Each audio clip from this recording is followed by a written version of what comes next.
സിറിയയുടെ മുന്നോട്ടുള്ള പോക്ക് എങ്ങനെയായിരിക്കും? ഇത് ലോകം ഉറപ്പായിട്ടും നോക്കുന്നൊരു വിഷയമാണ്. പല ലോകരാജ്യങ്ങളും അവരുടെ ഡിപ്ലോമാറ്റ്സ് ഈ സിറിയൻ തലസ്ഥാനമായ ഡമാസ്കസിൽ പോയി അവരുടെ എയർപോർട്ട് റെസ്യൂം ചെയ്തു. അതായത് എയർപോർട്ട് വീണ്ടും അത് പ്രവർത്തനം പുനരാരംഭിച്ചു. പക്ഷേ അതിൻ്റെ അകത്ത് ഏറ്റവും പ്രധാനപ്പെട്ട ഒരു ഘടകമുണ്ട്. അപ്പോൾ അതായത് മിഡിൽ ഈസ്റ്റ്, വെസ്റ്റ് ഏഷ്യയിലെ പ്രധാനപ്പെട്ട രണ്ട് രാജ്യങ്ങളാണ് സൗദി അറേബ്യയും UAE. ഈ രണ്ട് രാജ്യങ്ങളും അമേരിക്കയുടെ അലയൻസ് പാർട്ട്നേഴ്സാണ്. ഈ ന്യൂയോർക്ക് ടൈംസും വാഷിങ്ടൺ പോസ്റ്റും ഗാർഡിയനും ഒക്കെ വളരെ കൃത്യമായിട്ട് റിപ്പോർട്ട് ചെയ്തു.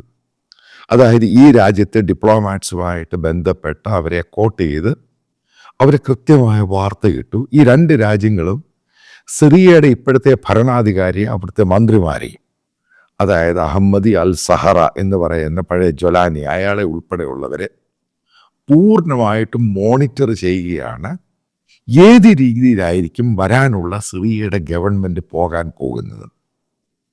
അതിനുശേഷം മാത്രമായിരിക്കും അവരുടെ ഡിപ്ലോമാറ്റിക് മിഷൻ അവിടെ റെസ്യൂം ചെയ്യുന്നതും അതേപോലെ അവർക്ക് റീകൺസ്ട്രക്റ്റ് ചെയ്യാനുള്ള സാമ്പത്തിക സഹായം കൊടുക്കുന്നതും കൃത്യമായിട്ട് ഇത് റിപ്പോർട്ട് ചെയ്തു. കഴിഞ്ഞ 2 ദിവസം ഇതിനെപ്പറ്റിയുള്ള റിപ്പോർട്ടിംഗ് ആണ് കൂടുതലായിട്ടും ഈ രാജ്യങ്ങൾ നടത്തിയിരിക്കുന്നത്.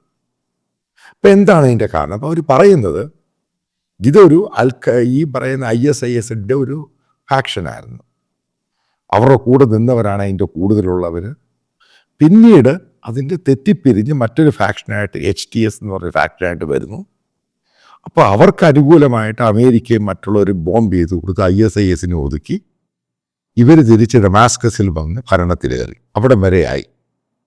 ഇനി ഇവർ മുന്നോട്ടുള്ള പോക്ക് എന്ന് പറയുന്നത് ഇതേപോലെ ഇവരുടെ അകത്ത് കിടക്കുന്ന ISISും ഈ പറയുന്ന മത തീവ്രതയൊക്കെ പുറത്ത് വന്നു കഴിഞ്ഞാൽ മറ്റൊരു ട്രാജഡിയാണ്. അതായത് മിഡിൽ ഈസ്റ്റ് ഏഷ്യ, വെസ്റ്റ് ഏഷ്യയിലും മറ്റൊരു വലിയ ട്രാജഡി ഉണ്ടാകാൻ പോകുന്നു. അപ്പം എന്തിനാണ് ഇൻ അഡ്വാൻസ് ആയിട്ട് അവിടെ ഡിപ്ലോമസി തുടങ്ങി വലിയൊരു സാമ്പത്തിക സഹായം അവർക്ക് കൊടുത്ത് റീകൺസ്ട്രക്റ്റ് ചെയ്യാൻ സഹായിക്കുകയും ചെയ്തു കഴിഞ്ഞാൽ പിന്നീട് ആ റീജിയനിൽ ഏറ്റവും കൂടുതൽ സമാധാനമില്ലാത്ത രാജ്യമായിട്ട് സിറിയ മാറാനുള്ള പോസിബിലിറ്റി ഉണ്ട്. അതായത് ഇവർ പറയുന്നത്, ഈ രണ്ട് രാജ്യങ്ങൾ ഒരേപോലെയാണ് പറയുന്നത്, ഇവരുടെ ശരിക്കുമുള്ള പോളിസിയും ഇവരെങ്ങനെയാണ് അവിടുത്തെ ജനങ്ങളെ ട്രീറ്റ് ചെയ്യാൻ പോകുന്നതും ഏത് രീതിയിലുള്ള നയങ്ങളാണ് അവർ കൊണ്ടുവന്നത് ജനങ്ങളിലോട്ട് കൊണ്ടുവരാൻ പോകുന്നതും ഏത് രീതിയിലുള്ള സെക്യുലറാണോ നോൺ സെക്യുലറാണോ ഇസ്ലാമിക് ആണോ അതേപോലെ ഷിയയാണോ ഏതിനെ സപ്പോർട്ട് ചെയ്യുന്ന രീതിയിലാണ് ഇവർ പോകുന്നത്, ഇതൊക്കെ മാറ്റർ ചെയ്യും. കാരണം സിറിയ അസാദ് റജീം എന്ന് പറയുന്ന അയാളുടെ ആ ഫാദറും ഇയാളും കൂടെ 54 വർഷം ഭരിച്ച ഒരു രാജ്യമാണത്. അപ്പോൾ ആ രാജ്യത്ത് പിന്നീടുണ്ടായ അൺസർട്ടനിറ്റി, സിവിൽ വാറും അവിടുത്തെ കോൺഫ്ലിക്റ്റും പ്രശ്നവും കൊണ്ട് ആ രാജ്യം നശിച്ച് നാറാണക്കല്ലായി ഒന്നിനും കൊള്ളാത്ത ഒരു രാജ്യമായി മാറി. ഏകദേശം 26 ലക്ഷം പേരാണ് ഡിസ്പ്ലേസ്ഡ് ആയിട്ട് ലോകത്തിൻ്റെ വിവിധ ഭാഗങ്ങളിലോട്ട് പോയേക്കുന്നത്. അതിലേറ്റവും കൂടുതൽ പോയേക്കുന്നത് ടർക്കിയിലാണ്. അതാണ് ടർക്കി പെട്ടെന്ന് ഒന്ന് ഇടപെട്ട് അവരെ എത്രയും ഇങ്ങോട്ട് വേഗം കൊണ്ടുവരാൻ വേണ്ടി പാടുപെടുന്നത്. പക്ഷേ ആ ഒരു കണ്ടീഷനിലല്ല ഈ പറയുന്ന UAE ആണെങ്കിലും സൗദി ആണെങ്കിലും അവർ പറയുന്നത്. ഇത് പെട്ടെന്നൊരു സംഭവം ഉണ്ടാക്കി മാറ്റി എല്ലാവരും കൂടെ സപ്പോർട്ട് ചെയ്ത് കഴിഞ്ഞാൽ ഇവർ ഈ സംഭവങ്ങൾ വീണ്ടും ഒരു പഴയ രീതിയിൽ, അതായത് ISISൻ്റെ അൽ-ഖൈദ ആ രീതിയിൽ സംഭവം വീണ്ടും കൊണ്ടുവന്നു കഴിഞ്ഞാൽ ആ റീജിയൻ വീണ്ടും കുളവാകും. നിങ്ങൾ മനസ്സിലാക്കുക, പെട്ടെന്നാണ് ഖത്തർ അവർ ഡിപ്ലോമാറ്റിക് മിഷൻ അവിടെ പോയി ഓപ്പൺ ചെയ്യുന്നത്. പക്ഷേ ഈ രണ്ട് രാജ്യങ്ങളും അമേരിക്കൻ അലയൻസ് പാർട്ട്നേഴ്സാണ്. അമേരിക്ക ഉൾപ്പെടെ പറയുന്നത് ഞങ്ങളിത് സ്റ്റഡി ചെയ്തിട്ട് അതിനുശേഷം മാത്രമേ ഞങ്ങളൊരു തീരുമാനമെടുക്കുകയുള്ളൂ, പെട്ടെന്ന് ചാടിക്കയറി തീരുമാനമെടുക്കില്ല ഈ സിറിയൻ വിഷയത്തിൽ. കാരണം എന്താണ് ഫർദർ ഉണ്ടാകാൻ പോകുന്നത്, ആ രാജ്യത്ത് പ്രധാനമായിട്ട് ഏതൊക്കെയാണ് മാറ്റങ്ങൾ സംഭവിക്കാൻ പോകുന്നത്. അപ്പോൾ അതിനെപ്പറ്റി പല സംഭാഷണങ്ങളും ഡിസ്കഷൻസും ഒക്കെ ബാക്ക് ഡോർ നടക്കുന്നുണ്ട്. അതായത് അമേരിക്കൻ ഡിപ്ലോമാറ്റ്സ് വരെ അവിടെ പോയി സംസാരിച്ചു. അതൊക്കെ ഉള്ള സംഭവമാണ്. ഈ പറയുന്ന ഗോലൻ ഹൈറ്റ്സ്, അതായത് വെറും 18 കിലോമീറ്റർ ദൂരെ മാറി ഇസ്രായേലി സൈന്യം താവളം ഉറപ്പിച്ചിട്ടത് അമേരിക്കയുടെ ആവശ്യത്തോടു കൂടിയാണ് ഇസ്രായേൽ സൈന്യം ഇവിടെ വന്നിരിക്കുന്നത്. അമേരിക്ക ഡിമാൻഡ് ചെയ്ത് ഇസ്രായേൽ സൈന്യം ഇവിടെ വരണം. കാരണം ലോക നേതാക്കൾ ഈ പറയുന്ന ഡമാസ്കസിൽ കാണാൻ വരുന്ന സമയത്ത്, കാരണം ഇവർ ഈ പഴയ ISISകാരാണ്, എന്തെങ്കിലും രീതിയിലുള്ള അറ്റാക്കോ പ്രശ്നമോ ഉണ്ടായിക്കഴിഞ്ഞാൽ പെട്ടെന്ന് ഇടപെടാൻ വേണ്ടി ഇസ്രായേലി സൈന്യം വരണം.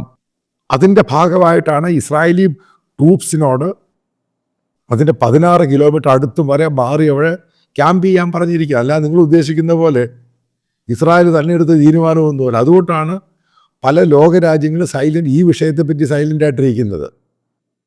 കാര്യം അത് സിറിയ ഇപ്പോഴത്തെ ഭരണാധികാരികളോടും പറഞ്ഞിട്ടുണ്ട്. അതിനിടയ്ക്ക് ചാനലൊക്കെ പറയും, ചില കേരളത്തിലെ യൂട്യൂബും ഒക്കെ പറയുന്നത് ഇപ്പോൾ റഷ്യ കയറി ഈ ഗോലൻ ഹൈറ്റ്സ് പിടിക്കുമെന്ന്. പുല്ല പിടിക്കാൻ പോകുന്നത് റഷ്യ എന്ന് പറഞ്ഞ് അവന് നിൽക്കാൻ വയ്യ. അവൻ്റെ ഹോട്ട് സീറ്റ് ഇരിക്കുക, അവന് ഉക്രൈനായിട്ട് വാറ് ഉണ്ടാക്കി അവൻ്റെ വെടി തീർന്നിരിക്കുക. അപ്പോഴാണ് അവൻ ഗോലൻ ഹൈറ്റ്സ് പിടിക്കാൻ വരുന്നത്. നിങ്ങൾ മനസ്സിലാക്കുക, വെസ്റ്റ് ഏഷ്യ മിഡിൽ ഏഷ്യ റീജിയൻ്റെ അകത്ത് ഇസ്രായേൽ എന്ന് പറയുന്ന സൂപ്പർ ഡോമിനേറ്റ് പവറായി മാറി. അവർക്കെതിരെ ചലിക്കാൻ ഒരു രാജ്യത്തെ ഇനി അവർ സമ്മതിക്കത്തില്ല. ആ രീതിയിൽ അതിൻ്റെ പേരിലാണ് നിങ്ങൾ കണ്ടോ, ഈ പറയുന്ന തെക്കൻ ലെബനൻ ഏതാണ്ട് അവരുടെ കയ്യിൽ നിന്ന് മാറിയിട്ടേ ഇല്ല. അവരുടെ കയ്യിലാണ് ഇപ്പോഴും. ആൾക്കാർ ഡിസ്പ്ലേസ്ഡ് ആയിട്ട് 14 ലക്ഷം പേരാണ് തെക്കൻ ലെബനിൽ നിന്ന് പോയത്. അവരോട് പറഞ്ഞ് തിരിച്ചങ്ങോട്ട് വരണ്ടെന്ന് തന്നെ പറഞ്ഞു. അവർ സ്കൂട്ട് ചെയ്യും, അവർ മാത്രം അങ്ങോട്ട് വന്നാൽ മതി. ഇപ്പുറത്ത് ഇതേ ഗോലൻ ഇത്രയും ഒരു 52 കിലോമീറ്റർ അകത്തോട്ട് കയറി നിൽക്കുകയാണ്. സിറിയയുടെ ഡമാസ്കസിൻ്റെ 16-17 കിലോമീറ്റർ ദൂരേ ഉള്ളൂ. അപ്പം ഇങ്ങനെയുള്ള സംഭവങ്ങൾ നടക്കുമ്പോൾ ഈ പ്രധാനപ്പെട്ട രാജ്യങ്ങൾ, അതായത് UAE ആണെങ്കിൽ സൗദി അറേബ്യ ആണെങ്കിൽ, അവർ അമേരിക്കൻ ഡയറക്ഷനിലാണ് പോകുന്നത്. അതിൻ്റെ പേരിലാണ് അവർ പറഞ്ഞത് ഞങ്ങൾ വെയിറ്റ് ചെയ്യുകയാണ്. എങ്ങനെയാണ് ഈ ഗവൺമെൻറ് പോകുന്നത്? കാരണം ഞങ്ങൾ അങ്ങോട്ട് കൊണ്ടുപോയി തലവെച്ച് കൊടുക്കുന്നില്ല. കാരണം അവിടെയുള്ള ജനങ്ങൾക്ക് അവിടെ വലിയ മാറ്റം ആവശ്യമാണ്, സ്ത്രീ സ്വാതന്ത്ര്യം ആവശ്യമാണ്. ആ രീതിയിലായിരിക്കും. അല്ലെങ്കിൽ താലിബാൻ പോലുള്ള രീതിയിലാണോ? അതൊക്കെ ഇനി വരാനുള്ള ദിവസങ്ങളെടുത്ത് മാത്രമേ നമുക്ക് മനസ്സിലാക്കുവാൻ സാധിക്കൂ. ഇതാണ് അവിടുത്തെ സീനിയർ ആയിട്ടുള്ള അഡ്മിനിസ്ട്രേഷൻ ഒഫീഷ്യൽസ് ഈ പത്രങ്ങൾക്ക് കൊടുത്ത ഇൻ്റർവ്യൂവിൽ പറയുന്നത്. അതായത് പെട്ടെന്ന് കേരളത്തിലെ സുഡൂസ് എല്ലാം കൂടെ വിചാരിക്കും ഇപ്പോൾ സിറിയ എല്ലാം ആകുന്നു, ഈ രാജ്യങ്ങൾ അങ്ങനൊന്നും ഉണ്ടാകാൻ പോകുന്നൊന്നുമില്ല. ഒരു ഭാഗത്ത് കഡീഷുമായിട്ടുള്ള ഇഷ്യൂലാണ് ടർക്കി. അപ്പോൾ അതിൻ്റെ പിന്തുണയ്ക്കും കൂടെ വേണ്ടിയാണ് സിറിയയിൽ അവിടെ വരെ കാണാൻ വന്നത്. അത് അമേരിക്ക കഡീഷനകത്ത് കയറിയിരിക്കുന്ന ഒരു തീവ്രവാദ ലൈൻ ഉണ്ടായിട്ടുണ്ട്. അതിനെ എങ്ങനെ ടാക്കിൾ ചെയ്യാമെന്നുള്ളതാണ് അമേരിക്ക നോക്കുന്നത്. ഇവിടെയൊക്കെ മനസ്സിലാക്കേണ്ട ഒരു പോയിന്റ്, പ്രധാനപ്പെട്ട പോയിന്റ് എന്ന് പറയുന്നത്, ട്രംപ് അഡ്മിനിസ്ട്രേഷൻ വന്നു കഴിയുമ്പോൾ അമേരിക്ക നേരത്തെ ട്രംപ് ഉണ്ടായിരുന്ന സമയത്താണ് ഈ ബാഗ്ദാദിയെ കൊല്ലുന്നത്. അപ്പം അതിനുശേഷം ISIS ഇല്ലാതായെന്നുള്ള ധാരണയിലാണ് അദ്ദേഹം ഈ പ്രസിഡന്റ് സ്ഥാനം ഒഴിഞ്ഞിട്ട് ബൈഡൻ വരുന്നത്. നമ്മൾ ആ പോയിന്റ് ഒരിക്കലും വിട്ടുകളയരുത്.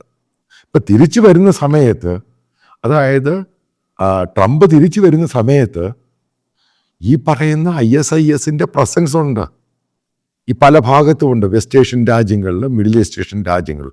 എന്തിനാ അമേരിക്കയിൽ പോലും ഉണ്ടായി. അല്ലെങ്കിൽ ലൂസിയാനയിൽ അതേപോലെയുള്ള ഒരു ബോംബ് സ്ഫോടനം, പഴയ അമേരിക്കൻ സൈന്യം ഈ ISISൻ്റെ ഫിലോസഫി എല്ലാം കൊണ്ടിട്ടാണ് ഈ പറയുന്ന 15 പേരെ വണ്ടി ഓടിച്ച് കൊല്ലാൻ പോയത്. അതായത് കാര്യങ്ങൾ മനസ്സിലാക്കുക.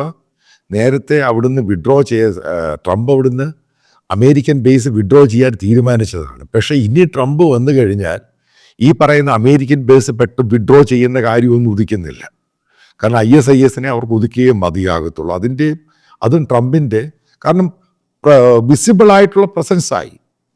കാരണം അവരുടെ ഒരു ഫാക്ഷൻ തന്നെയാണ് ജലാനി കയറി വന്നിരിക്കുക അമേരിക്കൻ സപ്പോർട്ടോടുകൂടി. അപ്പോൾ ഫർദറായിട്ട് എങ്ങനെയാണ് ISISൻ്റെ പ്രസൻസ്, അവരെ പിന്തുണയ്ക്കുന്നവരുടെ പ്രസൻസ്, അതിനെ സപ്പോർട്ട് ചെയ്യുന്ന ഖത്തർ എന്ന് പറയുന്ന രാജ്യം, ഇതെല്ലാം മാറ്റർ ചെയ്യും ട്രംപിൻ്റെ ഭരണം, ഈ അഡ്മിനിസ്ട്രേഷൻ. അപ്പം ഇതെല്ലാം കൂടെ നോക്കി വായിക്കുമ്പോൾ ഈ പറയുന്ന സിറിയയ്ക്ക് പെട്ടെന്ന് കേക്ക് വാക്ക് പോലൊന്നും ആയിരിക്കത്തില്ല ഈ ട്രംപ് വന്നു കഴിഞ്ഞാൽ. കാരണം അല്ലായിരുന്നുവെങ്കിൽ നിങ്ങൾ ആലോചിക്കുക, ഈ രണ്ട് രാജ്യങ്ങളും, ഈ ബൈഡനേക്കാളും അവരുടെ അഡ്മിനിസ്ട്രേഷൻ ഈ ട്രംപിൻ്റെ ഉദ്യോഗസ്ഥന്മാരുമായിട്ട് സംസാരിക്കും. ഇപ്പം ട്രംപിൻ്റെ ഒരു നീക്കം തന്നെയാണ് ഈ പറയുന്ന സിറിയെ വെയിറ്റ് ആൻഡ് വാച്ച് പോളിസി എന്ന് പറയുന്നത്. അതിൻ്റെ ഭാഗമായിട്ട് തന്നെയാണ് ഈ രാജ്യങ്ങൾ അങ്ങനെ ഒരു തീരുമാനം എടുത്തിരിക്കുക. ആ രീതിയിലാണ് ഈ പത്രങ്ങൾക്ക് ഇവർ കൊടുത്തിരിക്കുന്ന ഇൻ്റർവ്യൂ. നിങ്ങളത് വായിച്ചു നോക്കണം. ഇത് ഗാർഡിയനിൽ കൊടുത്തിട്ടുണ്ട്, അതേപോലെ തന്നെ ന്യൂയോർക്ക് ടൈംസിലും വാഷിങ്ടൺ പോസ്റ്റിലും കൃത്യമായിട്ട് രണ്ട് രാജ്യങ്ങളും പറയുന്നുണ്ട്. അവർ ചാടിക്കയറി ഒരു ഹെൽപ്പും ചെയ്യാൻ പോകുന്നില്ല, മിഷൻ തുറക്കാൻ പോകുന്നില്ല. എങ്ങനെയാണ് ഈ രാജ്യം മുന്നോട്ട് പോകുന്നത് അതിനെ ഡിപ്പെൻഡ് ചെയ്തായിരിക്കും ഈ രാജ്യങ്ങളിലെ പിന്തുണ ഉണ്ടാകുന്നത്, ഗ്ലോബലായിട്ടുള്ള പിന്തുണ ഉണ്ടാകുന്നത്. അതുകൊണ്ടാണ് പല നാറ്റോ രാജ്യങ്ങളും വന്നിട്ട് ഒന്നും വാഗ്ദാനം ചെയ്യുന്നില്ല, എല്ലാവരും ബാച്ച് ചെയ്യുകയാണ്. എങ്ങനെയാണ് പുതിയ താൽക്കാലിക ഗവൺമെൻറ് എന്താണ് ഉണ്ടാക്കാൻ പോകുന്നത്, ഏത് രീതിയിലുള്ള പോളിസിയാണ്, എങ്ങനെയാണ് ഫർദറായിട്ട് മുന്നോട്ട് പോകുന്നത്? ഉറപ്പായിട്ടും ഇസ്രായേലിന് അതിൻ്റെ അകത്ത് റോളുണ്ട്. അതിൻ്റെ പേരിലാണ് തൊട്ടടുത്ത് അവർ വന്ന് നിൽക്കുന്നത്. അതായത് എല്ലാം കൂടി ഒരു സൂപ്പ് പരുവത്തിലായിട്ടുണ്ട് ഈ സിറിയ എന്ന് പറയുന്നത്. കാത്തിരുന്ന് കാണാൻ ട്രംപ് വന്ന ശേഷം എന്ത് നടപടിയായിരിക്കും സിറിയയുമായിട്ട് ബന്ധപ്പെട്ട് ഒരു പ്രധാനമായിട്ടും അത് നോക്കിക്കാണുന്നത് എടുക്കാൻ പോകുന്നത്. അതിനെ ഡിപ്പെൻഡ് ചെയ്തായിരിക്കും സിറിയയുടെ മുന്നോട്ടുള്ള ഭാവി.